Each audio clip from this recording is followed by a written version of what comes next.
Olá pessoal, tudo bem? Já faz um bom tempo que a gente não aparece por aqui, né? Pois é, a vida anda muito agitada, a gente teve visitas aí durante um bom tempo e é uma correria danada no dia a dia.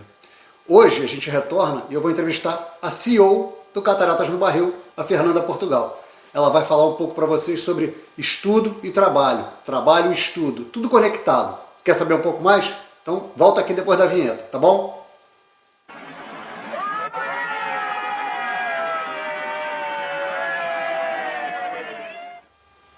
Bom, eu estou hoje aqui com a Fernanda, que ela vai falar um pouco sobre a vida dela. Para quem não sabe, a Fernanda estudou 2 anos no Niagara College, já se formou e hoje ela trabalha lá. Tem 8 meses que ela está trabalhando lá. Então acho que é importante, quando você for estudar numa instituição dessas, você olhar que ela pode ser de repente o seu futuro empregador. Eu queria que a Fernanda contasse um pouco disso. Como é que foi a sua trajetória lá? Eu comecei em outubro de 2022 a trabalhar lá. Eu ainda era estudante, né? Eu terminei meu curso em abril de 2023. Então, em outubro de 2022, eu comecei como Student Assistant, que é um cargo estudantil, que a maioria das pessoas que trabalham no college começa como Student Assistant. Então é uma boa ficar de olho nessas vagas, paga salário mínimo, mas é uma oportunidade de você fazer networking e passar a conhecer as pessoas. Enfim, eu fiquei 2 meses apenas como Student Assistant, outubro e novembro do ano passado, e aí quando foi em dezembro, né, eu consegui uma vaga efetiva, uma vaga não estudantil, embora eu ainda fosse estudante. O meu último termo de estudo eu já trabalhava lá numa posição, digamos assim, profissional. E o meu cargo é Communications Associate, então eu trabalho na área de comunicação para a divisão internacional, e é um trabalho parecido com o que eu fazia no Brasil anteriormente. Na verdade, eu estou retomando a minha carreira do Brasil, que era na área de comunicação corporativa. Aliás, isso é muito interessante, né? Poucas pessoas conseguem fazer essa, não seria uma migração, seria essa continuação das suas carreiras pregressas, né? No Brasil, no caso, ou do país que elas vieram, e a Fernanda conseguiu isso. Agora, como é que foi esse processo seletivo? Como é que surgiu essa vaga? Como é que você ficou sabendo disso? Então, como eu fiquei sabendo, é até um conselho que eu dou para as pessoas lá no Niagara College, em todos os colleges, mas eu vou falar do caso do Niagara College. Tem lá, a gente vai botar aqui o link, a página de carreiras do Niagara College, e que você pode ficar de olho lá, sempre tem de 10 vagas para cima, tem muita vaga. Então você pode dar uma olhada lá e ver se você se encaixa, especialmente para quem tem formação como nós, né? No meu caso específico. Quem já vem com uma bagagem profissional anterior do Brasil, já se formou em alguma coisa, já tinha uma carreira anteriormente, que acho que é o caso de muita gente aí, você fica de olho, porque o que acontece? De repente pode surgir uma vaga que você pode trazer as suas habilidades, né, as suas habilidades que você já tinha no Brasil, e o fato de ser um trabalho num college que trabalha com um público internacional muito grande, existe uma... eles são muito abertos a trabalhar com pessoas internacionais, né, com estrangeiros. Então, eu acho que é um dos motivos do college ser muito interessante para você obter uma vaga mais qualificada, porque eles gostam de contratar estrangeiros, especialmente pessoas que já estudaram ou estudam lá. Então, fica de olho no site. E que tipo de empregos o college oferece? Olha, o college oferece uma variedade gigantesca de trabalhos, que vai desde o Student Assistant, que é uma porta de entrada que paga um salário mínimo, até trabalhos NOC 0. Então você tem todos os NOCs ali. É bom explicar para que servem esses NOCs depois. Os NOCs, eles são tipo categorias de trabalho, né? Então o NOC 0 é o mais qualificado, geralmente são gerentes, coordenadores. Depois vai A, B e C, vai diminuindo a qualificação, né? Mas é um índice que o governo usa para medir a qualificação profissional. Então, por exemplo, hoje em dia eu trabalho num emprego que é o NOC A, que é um emprego qualificado e ele é bom para o seu perfil imigratório, né?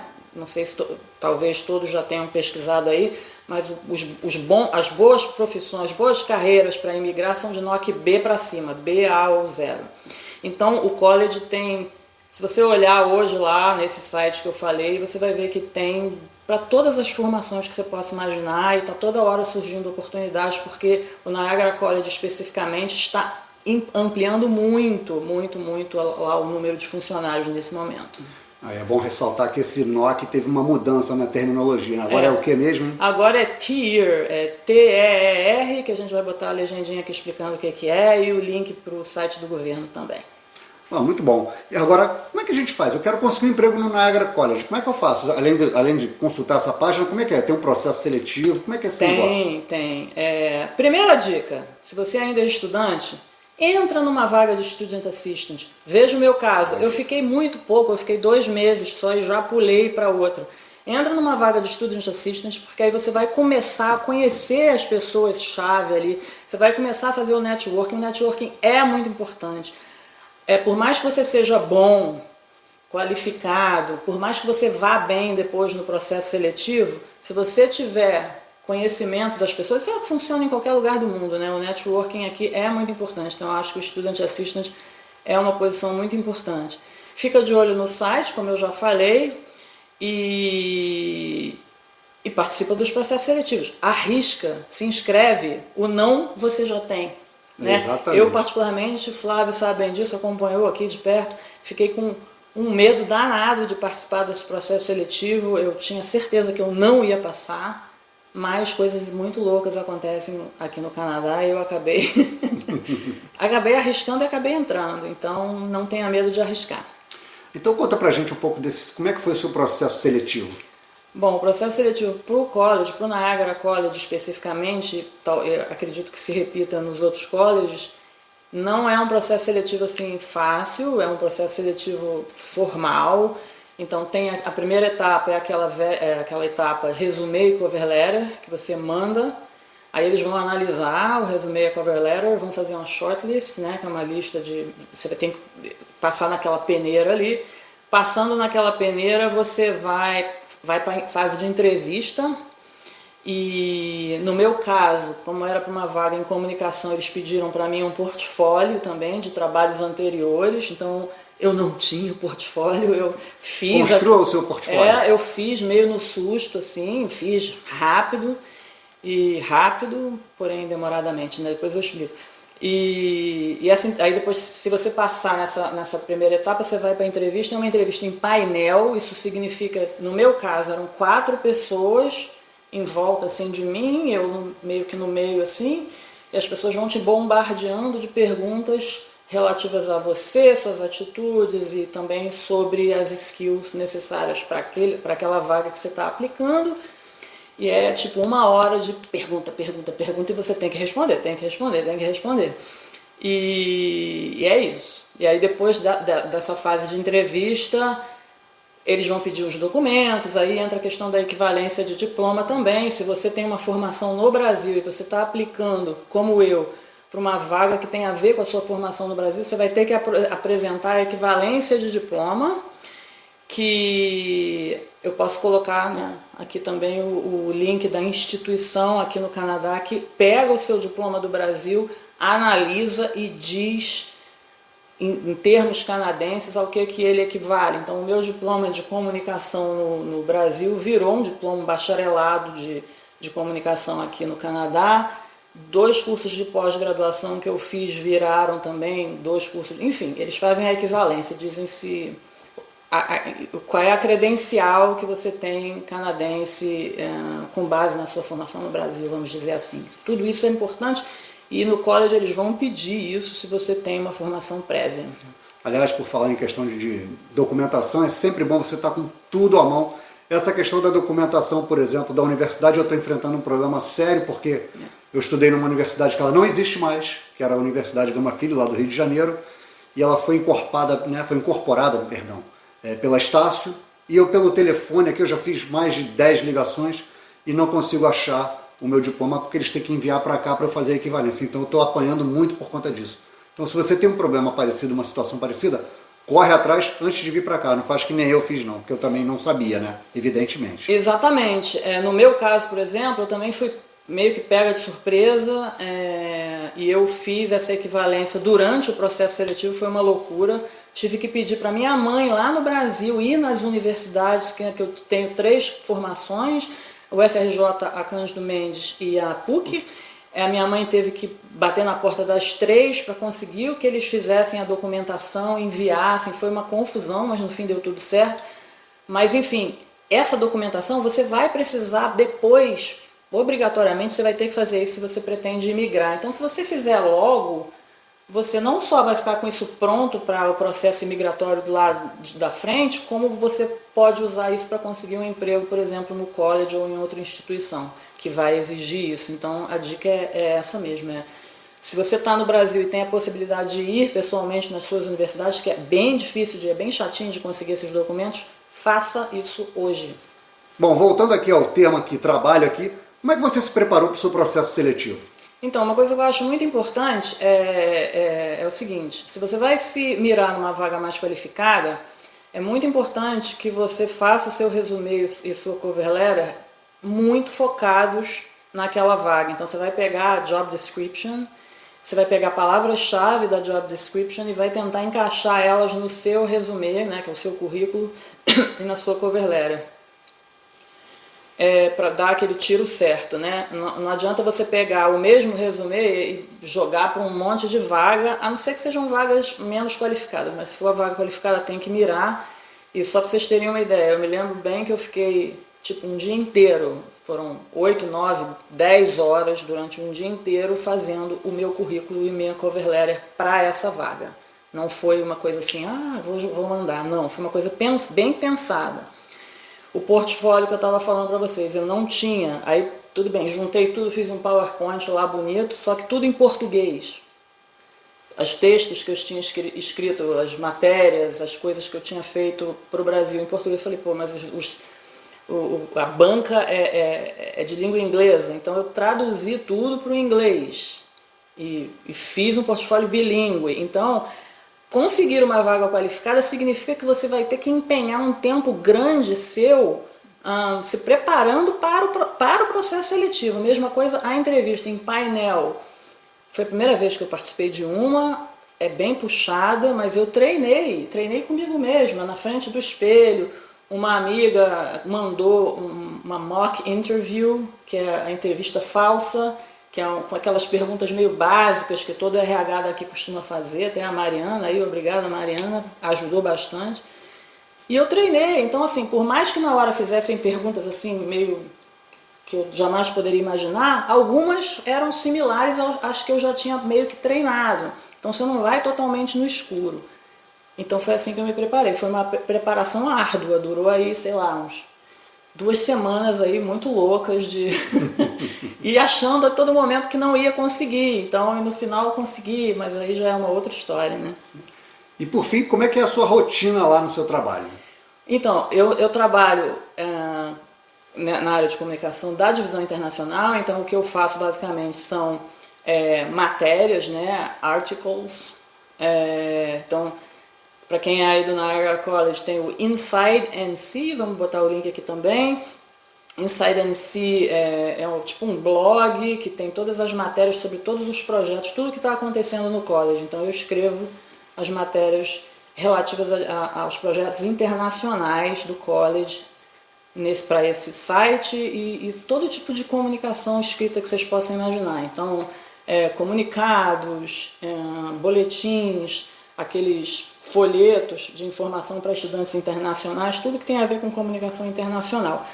E eu trabalho metade da minha carga horária lá no college, metade eu posso fazer em home office, e tem vários eventos presenciais, tem reuniões online, reuniões presenciais, aquela coisa bem de escritório mesmo.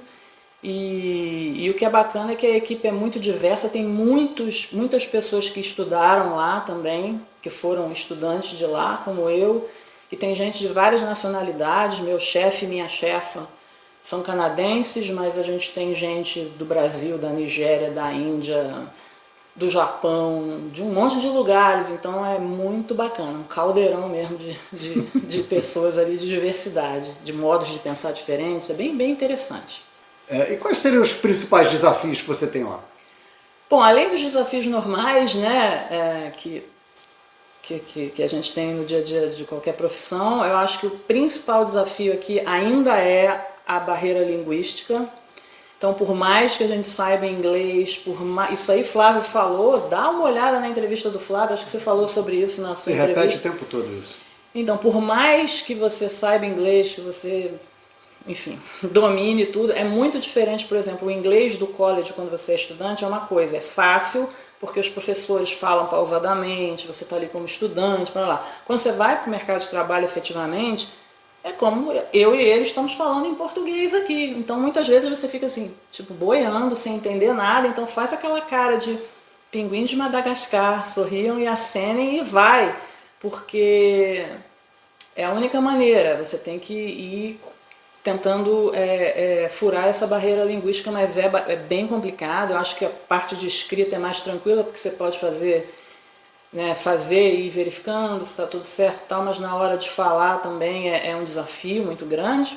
Mas eu acho que aos poucos, né, no dia a dia, os meses vão se passando e você vai se sentindo mais seguro para enfrentar, né, essa jornada. E só reforçando aqui, trabalhar no college é interessante porque, como eles estão acostumados a lidar com esse público internacional, eles veem isso, eles recebem bem isso, eles não veem isso como uma dificuldade sua, eles veem isso como uma forma diferente de se comunicar, na verdade, já me foi dito isso, né? Não, você não tem nenhum problema na sua forma de comunicar, é só diferente da nossa, mas isso é legal porque, né, é justamente isso que o college busca, né? Essa diversidade, essa internacionalização. E o que vem agora? Quais são os próximos passos? Os próximos passos são evoluir dentro do college para um emprego full-time, porque esse emprego que eu estou é um emprego part-time, e era muito interessante para mim trabalhar part-time de 24 horas, era muito interessante para mim quando eu era estudante, porque conciliar estudo com trabalho é puxado pra caramba, mas agora a minha necessidade é um emprego full-time, não só em termos de grana, mas também porque facilita o processo de imigração, é isso que eu estou buscando lá dentro mesmo agora. E claro, deixar o segundo emprego, né? Porque assim como o Flávio, eu tenho um segundo emprego, sou fiscal de prova do IELTS alguns sábados por mês, por uma outra instituição de ensino, e é bem puxado, e eu conseguindo um trabalho full-time, qualificado, bacana, com um salário legal, eu posso deixar o segundo emprego e voltar a ser uma pessoa normal, com fins de semana, etc. O IELTS, aliás, é aquela prova que te faz a qualificação de inglês, né? Mede seu nível de inglês, né? Efetivamente. Né? O IELTS Exam é uma prova de proficiência de inglês, e ela serve tanto para você ingressar nas colleges e universidades, geralmente você faz quando ainda está no Brasil, e aí ele te dá lá uma nota e você vê se essa nota é a nota mínima requerida pela instituição de ensino para você poder entrar.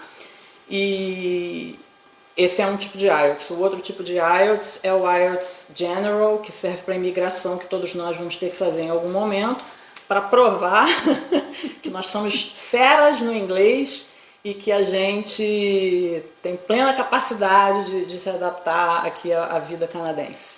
É isso.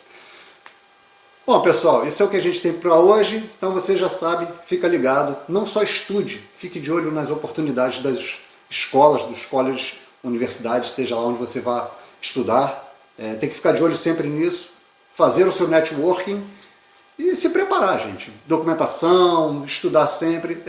A vida do imigrante é um passo de cada vez e passos muitas vezes difíceis, mas que a gente tem que seguir em frente e não desistir, porque senão você acaba voltando. E a gente não está pensando em voltar ainda não. E acreditar em você, né? Eu nunca acreditei em mim. Eu nunca acreditei, mas olha onde que eu cheguei. É incrível. Como é que pode ter acontecido isso? Né? Mas enfim, graças a isso tudo que ele falou, networking, correr atrás, acreditar, se arriscar, botar a cara a tapa, não ter medo de pagar amigo, embora a gente pague muitos. E é isso, acreditar e correr atrás. A gente se vê em breve, pessoal.